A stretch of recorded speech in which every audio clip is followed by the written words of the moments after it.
up YouTube, it's your best garden back again with another video, and today we have another episode of CARPE DIEM, the show where we take life's little meanings, extract them, and use them to inspire you in your everyday life. Today we have a very special guest, Timothy Strong. How are you, Timothy? I'm doing pretty good. How you doing? That's good. I'm good as well. Thank you for being on the show, and without any further ado, let's go ahead and get started. So just tell me about the journey of wanting to start in fashion design and styling to actually being in the industry.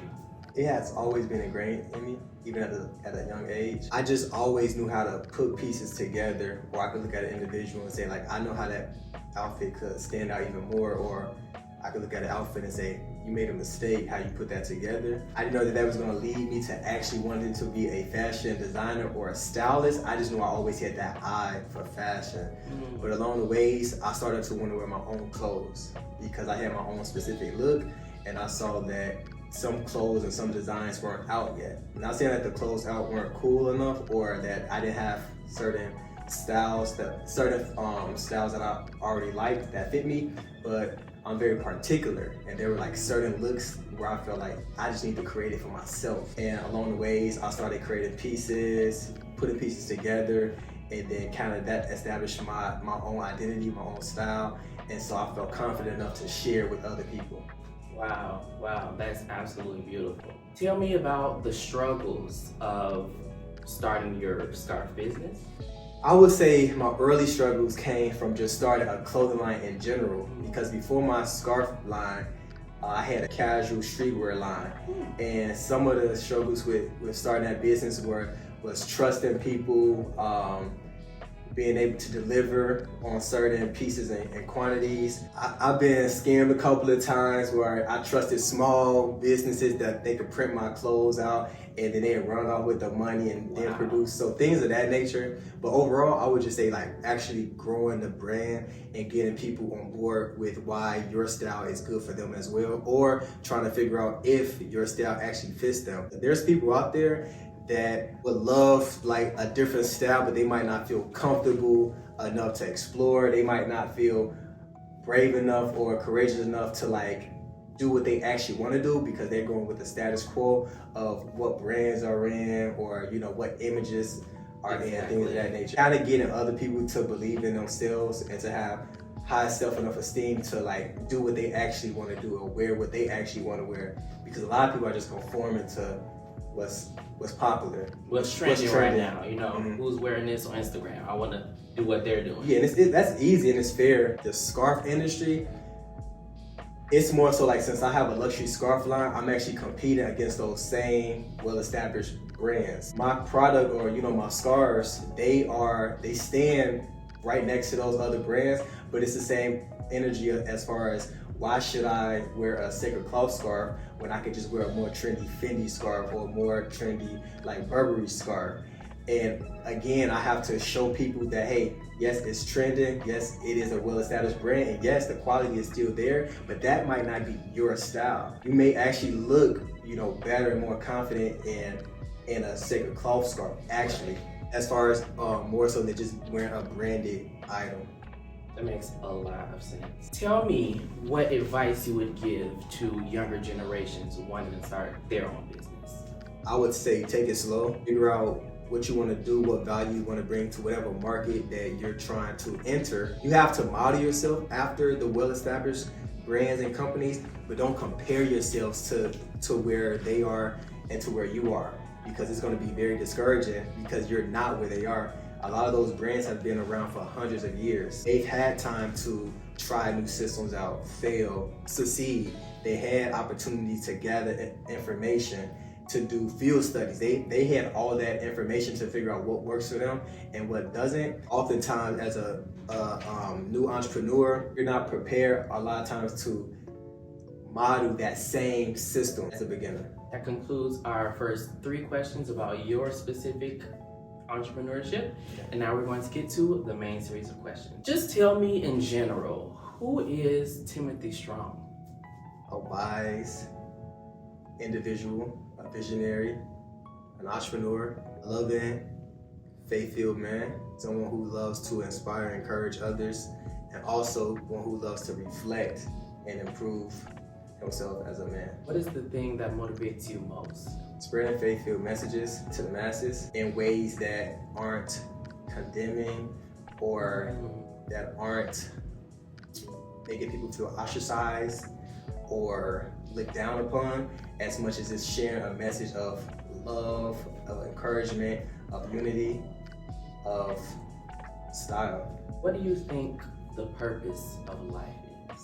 The purpose of life is to pass through. I strongly believe that we are here passing through. And in the journey of passing through, we have purpose. We have inspiration. We have goals. We have love. We have all of those things, but in life, we're just passing through as a unit together, and how we impact each other is better if we have a positive impact on each other than a negative impact. But at the end of the day, we are all just passing through. I would say the purpose of life is to always keep that in mind and to figure out how you can complete that goal of passing through as effortless as possible, as joyful as possible, peaceful as possible, as loving as possible. Wow. Are you familiar with the law of attraction? Yes. Okay, so tell me what it means to you. As beings, we're all made up of particles and waves, and there's a common frequency that we are all vibrating on. That's what makes everyone alike, similar. Along with that common vibration, there's other vibrations that we're constantly, experiencing and interacting with. You will be in unity, or you will be synchronized with other waves that is on the same beat as you. So it's important for you to be not only cognizant of like what wave you're on, but also realize in order to attract what you want to attract, you have to switch up your energy. It's necessary. And in order for you to not attract what you don't want, you still have to switch up your current energy. Sometimes it comes with praying or meditating. Sometimes it comes with learning. Sometimes it comes with experience. And sometimes you're ignorant to what it takes. Sometimes it just takes time. When you were in high school, where would you say you fell in at? I always stayed in my own lane. I always was smart enough to hang with the nerds. I was always cool enough to fit in with the cool kids. I was always athletic enough to hang with the athletes.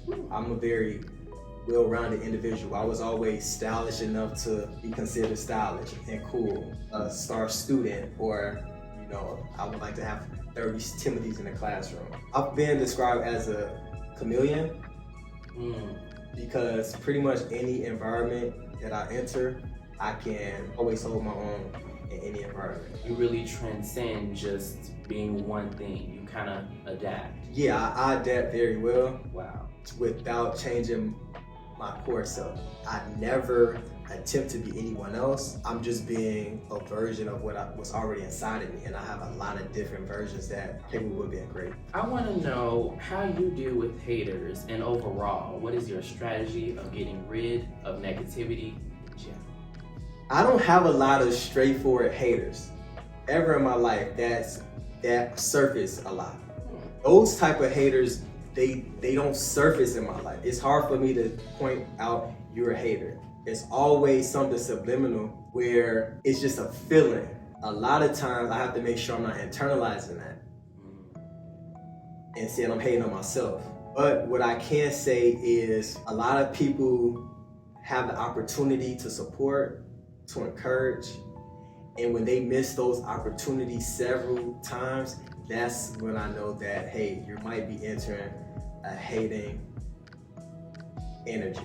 Some people miss the opportunity because they're just not present. Some people don't see. Some people are busy. Some people have their own lives, but I'm a science guy. I follow trends and math. I'm a math guy. If you follow a trend and you see that someone's always missing that mark of support, they have to go in that hating category. Personally, when I identify it in that way, I go into isolation mode from that individual. I couldn't do a better job in confronting that individual, especially if it's someone who I had love for, like a friend or family member, or someone where I just thought the relationship was a little bit more tighter than what has been reflected. Sometimes it's hurt and I'm like, man, I can't even confront because I already know the truth. So I'd rather just, isolate from that person, give them a couple years, give them some months to get it together, give them the benefit of the doubt, and eventually let them save face and let them support on their own time. But, I'm currently trying to do a better job in confronting those haters that I know. Now, people that I don't know or I'm not familiar with, I kind of find it funny because they don't know enough about me to have any type of criticism or genuine hate for me. So I kind of just sweep it under the rug, kind of laugh about it sometimes. Wow, so you value investigating the haters within your circle, or not in your circle, the haters that you're aware of, rather than people you don't know at all. Yeah, because I don't know those people at all. Those people who may be hated from afar, they want to know me. They want to interact with me. And I know that for a fact. They want to be able to associate with me, but they have no ways of doing that. So it's like a cry for help. One time I got my hair tied and retwisted, and my loctician posted me on her page, and she told me to shake my hair so that the viewers can see, how my hair is fluffy and whatever, full.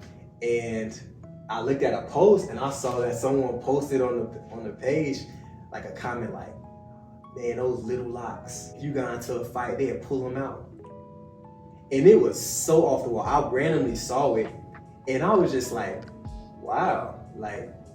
I looked at his profile and he was bald. Well, maybe that comment or that hate stemmed from a place of insecurity.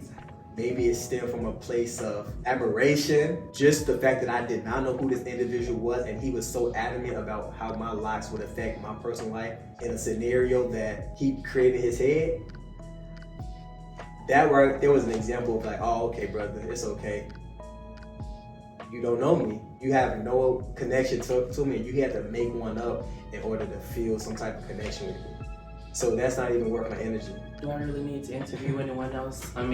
Timothy Strong, everyone. Why do you think, you kind of answered it in the last question, but why do you think people are so negative? We all have some negativity inside of us. Some people maybe just don't have the tools to acknowledge the negativity that they have. Negativity may be coming from trauma, from hurt, from rejection, low self-esteem. We all have some forms of negativity. That's why every day we have to make sure we are praying, we are meditating, we are taking these deep breaths in and out, getting some sunlight, small things of that nature. Because if we don't, that negativity is just gonna stay benign. It's just gonna stay there. It's not gonna stay benign. It's actually gonna move and grow, but it's gonna stay inside of us. It's not having the opportunity to be released at all. Why do they have it? Society nourishes that negativity with jealousy, with envy, with comparison, environmental factors that people have been placed in, toxic relationships, families. If you don't have a way to get that negativity out or release it, it makes sense why you're negative actually. It actually makes sense, and that's actually what should be happening because that's what is inside of you. This is what I learned.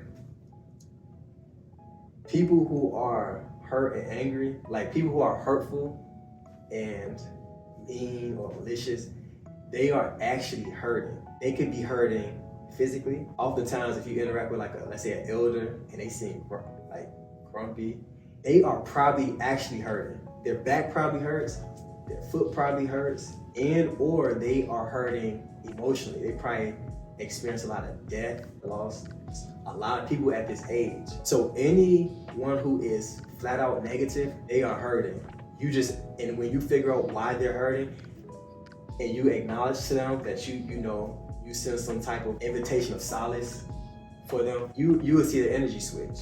Because all they want is for someone to acknowledge that they're hurting and to offer some type of solution of peace or invitation of love. That's all they want. And some negativity runs way deeper than others. It's not here's a cupcake, hope this brightens your day. To some people that might actually brighten their day and help with that negativity. But some people it runs so deep in their blood that it requires sometimes therapy, sometimes a hug, sometimes just time of your presence. Some people, when they show negative acts towards you, you can remind them of someone that they have a negative experience with, and you would never know. You would never know why, like, they show so much, ill will towards you.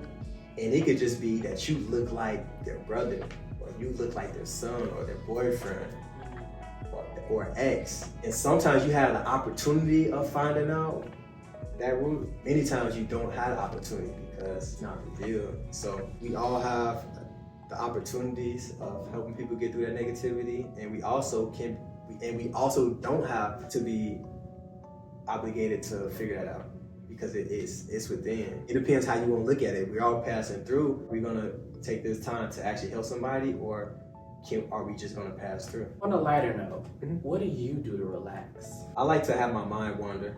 Like, sometimes I just like to sit down. Sometimes I'm on my phone, looking at videos, listening to music. I allow that to allow me to enter a zone, and then I just let my mind wander. I just dream about things. I vision things that I want to experience in my life. I pray, work out, read books, play the guitar, design. There's a lot of pressures that I experience alone, and also just in this world. We are surrounded by so many factors that's going on that actually affects us. So sometimes I have to detach from all those outside factors. Not saying those factors are necessarily evil or wrong. They're just factors, and they can become overwhelming. So sometimes I just have to detach and just let my mind wander. What makes you the happiest?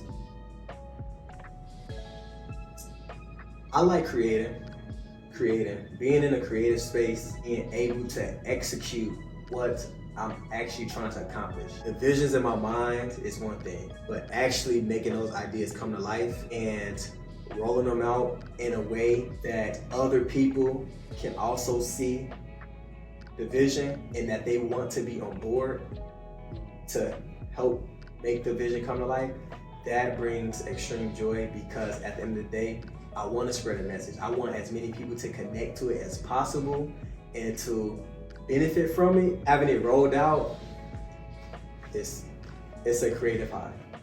A creative high. It's a creative high. Wow. It's a creative high. If you could describe yourself in one word, what would it be and why? Original. There are rarely times where I mimic and I reflect to make sure that I'm not mimicking unintentionally. And not saying that I'm not influenced by other people. I'm influenced by a lot of people, but I'm not mimicking anyone. I'm not trying to copy anyone. I just like to create my own version and put it out and allow other people to mimic me. Because I think I'm a good example of someone wanting to follow. I know that I can't mimic someone else because I don't know if their core is worth me copying. I know that they may look nice outwardly, but I can't trust that it's even right for me to mimic them because I don't know what comes with the territory. I can like how someone dresses, and if I want to mimic them, I'm actually not just mimicking their outfit, I'm mimicking them. I'm unknowingly copying the energy that they have inside without even knowing what energy that they have inside. It's similar to wanting what someone else has. When you want what someone else has, you're actually accepting how they got it. You're accepting what comes with what they have as well, because you align an energy with what they have already. You see someone with a certain luxury car and it's like you're lusting at it, you want that. What may also come with it is that large car note that they don't even want to pay. What celebrity, if any, do you admire most and why? Kanye West. Why? Him being an extreme creator, also being from Chicago, being able to articulate his original journey at a time where that may not have been the hottest sound on the market, but still not trying to acclimate to another sound. That's inspiring because it allows me or reminds me to always stay in my lane. And I like how he influenced not just the music industry, but the fashion industry as well, and mainstream culture as well. As far as fashion influencers and gurus, so many. So many from their stories. The story if you look at any high-end brand, luxury brand, or established brand, the creator, they started somewhere under another entity, and they intentionally grew in that space, large enough for them to create their own. It wasn't as if like they weren't competent already. It's not that they had a struggling story. It was like they were already amazing, but they just grew it to another level where it was as if like they said, hey, I'm ready to do my own thing, and I don't even have to prove it to anyone else now. That's kind of how I feel about myself, where I already feel as though I'm competent in the space that I'm in. So at a certain period of time, when my business continues to grow, it would just be like, all right, now I'm ready to have my own circle. Who's ready to join? Without convincing anyone, without having to explain Sacred Cloth Company it is. It's like, oh, he's been competent. He's been creative. Name one special person in your life and the impact they have had on you. My parents, they used to always tell me before school, they say, go get them, Tiger, every single day. And what that meant, that gave me like fierceness, that gave me like intentionality of make it happen. I took that idea, go get them, Tiger, and I just ran with it. A tiger, at the end of the day, it needs to get some prey, it needs to eat something. So it's more so like, okay, let me go wild. Let me go loose, and I'm gonna come back with something. Whether at the time in school, I was gonna come back learning something. I was gonna come back proving that like, hey, I'm smarter in this class. Just be a beast. I'm gonna succeed because I have that idea like, go get them, Tiger, make it happen. If this the environment you're in, make it happen. Because at the end of the day, I know that my parents, they believed in me enough to let me go. And they know I'm gonna come back with a win. They know I'm gonna come back with, prayer in my mouth. I just was able to connect the dots as to how I got the entrepreneurial spirit in me. My dad, he's a inventor and an unpublished author. So normally just growing in the household, I never thought of that as like entrepreneurship or creating his own lane. But now, since I know I have like that seed of creation, I'm like, that came from my dad. And my mom was runner-up Miss Cincinnati, Miss Junior Cincinnati. And she told me stories about that. So her beauty, persona, or like just her style, I had to have gotten that from her. That pageant energy of, I'm on display beautifully. And I didn't know that growing up, it was like, when I'm out, I'm on display. I combine my dad's with innovativeness and creativity with my mom's beauty, and my mom has brains too. But with that artistic body, and I'm the result. And how old are you? I'm 30 years old. That's beautiful. Would you say you have friends? I have friends. A friend tells you they don't want to be alive anymore. What do you do? That's a true feeling that they have. That's a real feeling that they have. It is a cry for help, needing someone. Not sure if that's needing someone to listen. I don't know if that's needing someone to speak highly of them. I don't know if that's needing someone to tell them that it's gonna be okay. I don't know if it's needing someone to tell them that they are important. I would have to ask them, hey, what do you need? I'm here to help, I'm here to support. And I know that I do not have all the tools because I don't know what you need. I wanna be here for you. I just wanna be present. I have resources of people who are into social work. I would ask if I can bring other people on board. If I can share my resources to get them in a space of someone who's an expert in navigating that space. Because me telling someone that I love them, that may not be enough. It may not be enough. Me telling them that I want you to be here, that might not be enough. Me telling them that imagine how sad your friends and family would be if you're not here, that might not be enough. I would just need to let them know, hey, I'm here. I want to give you some of my resources. I may not know what you're experiencing, but I know that there are resources, but I'm not gonna leave your side. I haven't been faced with that. However, them telling you that they don't want to be here anymore, what they are experiencing is deeper than what they just articulated. I'm not going to play the professional, but I know if they came up to me, they might not want me to play the profession. They just want me to play the role that they came to me as. This is my friend. But that's tough. And the reason why I know I don't have the answers is because in that space, people commit suicide all the time after they told their closest friend, family member, co-worker. And I'm sure that those people landed what they thought was a good support. I wouldn't want to live with regret knowing that I didn't lend the resource that I know that had a higher chance of getting that person out that phone. $1 million has been deposited into your bank account. What's next?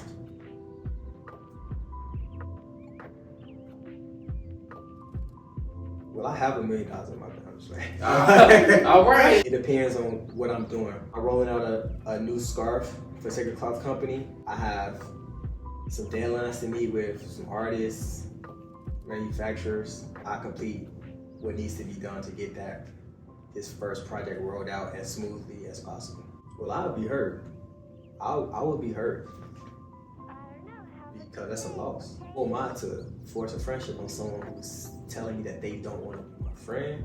So I have to respect that, but at the same time, I have to let them know I'm hurt. I'm going to be hurt by this decision, but love is not attachment. If I love that friend and they don't want to be friends with me, then I have to allow them to do what they feel is going to be better for them. But I have to make sure that in that time of me releasing them, I can't develop resentment. It's natural for me to feel like, man, I was just trying to help them, or I was trying to provide some insight to them. Not only did they accept it, they violated me by maybe attacking me, or maybe I could start to feel and internalize just some hurt that they had. I've had friendships that ended. They come back around, I feel it.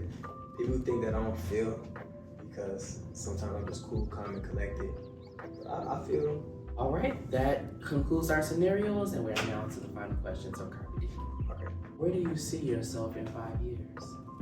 In 5 years, I see myself continuing to grow, being a strong influence in not just the scarf industry, but in the fashion industry overall, and how that would look, being headliners at certain fashion week events, holding my own events for fashion shows, me being a reliable name in the fashion industry, produce certain looks that I'm going to create, that other people will adapt to my look and then want me to create for them. Being able to enter other spaces outside of fashion that are still like highly creative spaces, just because of my creative eye, like film, interior design. With my company, 𝐁𝐀𝐃𝐋𝐈, the scarves, I say like they can be worn and they also can be used. They can be used as, this is an art piece, but every scarf is a derivative of the actual art piece. So you can use it as an art piece. You can use it as a experience. It can be a conversational piece. It can be a reflection piece. What it really is a piece of unity. For a production company, when you want to display or when you want to convey a look of unity, I want 𝐁𝐀𝐃𝐋𝐈 company to be the go-to. We want to do this scene where they can describe it as everyone is unified or coming together. I need a piece, I need a look that can signify that. With me, I create a look, a design, an environment, consciously and subconsciously, it's 𝐁𝐀𝐃𝐋𝐈 that put that together. That is really beautiful. It's so much more than just a piece of clothing. Absolutely. Wow. Why do you see yourself in 5 years? You can see yourself in 5 years, but how is it that you're going to get there? Creating systems. The systems are already laid out, especially here in America. We have systems, blueprints. We just have to implement them into our system, our unity. So with me, it's one system at a time. One system at a time. You implement systems that are already in place, and then you create your own system based off of that. And when that happens, when you create your own system, you're the lead in the industry, or you're the lead in your own niche. In a niche, or you create your own niche once you create your own system. So right now what I'm doing, I'm implementing systems that are already successful.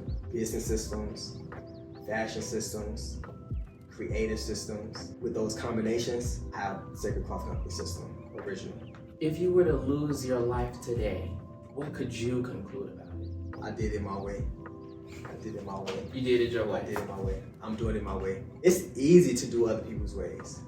And again, you can implement other systems, but when you know how you want to do it, you can take the easy way out and do it someone else's way, as opposed to figuring out how you can make your way happen. And every day, I struggle with that, where sometimes it's a conflict. It's like, this is an easy way, and there's nothing wrong with a proven system, easy way, but this is how I want to do it. All right, let me just do it this way. And I'm gonna somewhat look like someone else, but hey, I get some type of traction.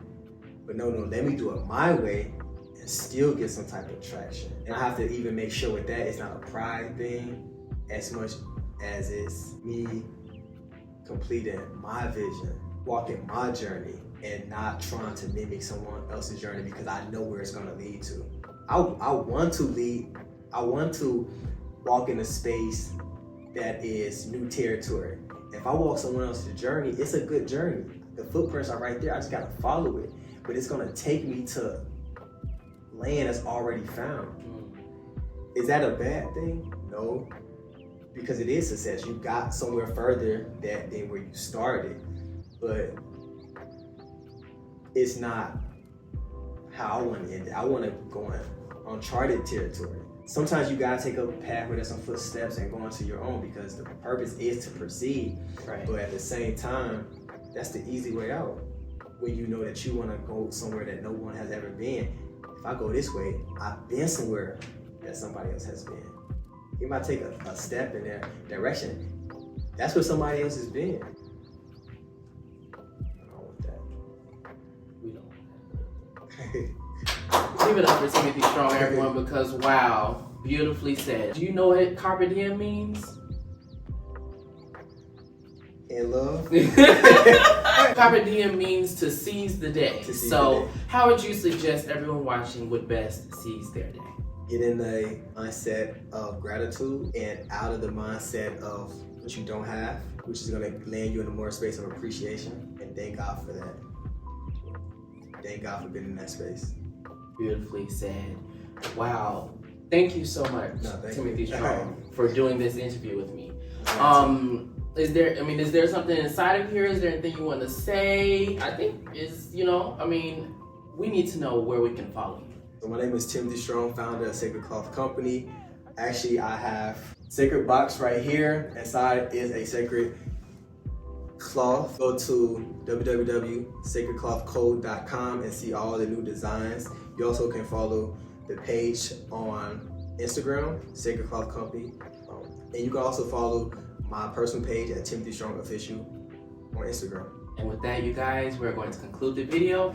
If you enjoyed it, please leave a like, comment down below. What do you think about Timothy Strong? Anything that you have thought about the video, any question you might have, let us know in the comments below. Thank you for watching, and remember, you create your reality. We'll see you next time. Peace! Real one.